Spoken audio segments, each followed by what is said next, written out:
You've done TED Talks, you've written books, you've done all sorts of stuff. But how do you do it? What do you do when you do something like this? Well, first you have to. I always tell people when you put together a culture, you got to believe it. It's got to be an objective truth. Players and everybody are too smart.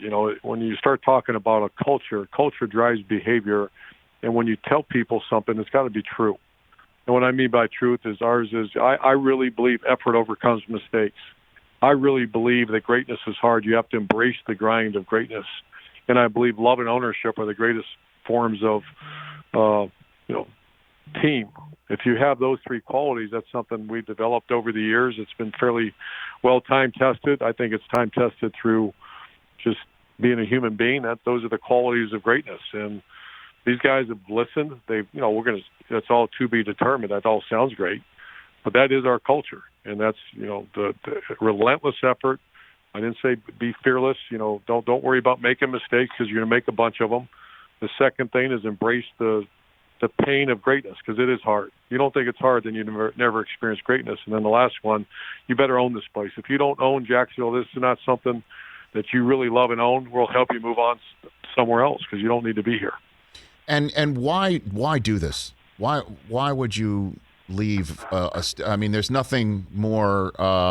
You win every week when you're talking on television. Like it's a W.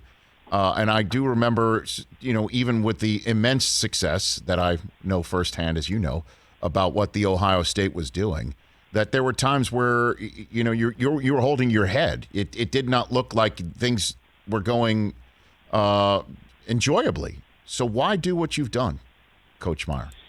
Why do that? That's a question of questions. I've been asked that a lot. I've been asked by some that are very close to me. But those who know me really well knew that I think probably had one more swing. Had some chances maybe to go back to college, but that ship has sailed, and I didn't want to do that again. The recruiting and all the time spent and all the stuff that's going on in college football that I just was so intrigued by this owner. I was intrigued by Jacksonville. And then this was a year. One thing about this, Rich, this is not necessarily Jacksonville, but just studying the NFL and thought, man, if you could just somehow find a way to win some games in the NFL and take this culture blueprint that we've worked on for so hard and surround yourself with players that buy into it and they want to win and they want to do it the right way. It just became overwhelmingly I wanted to do it, and that's why we did it. Hey, you watched all the way to the end. Thanks for that. Watch more right here.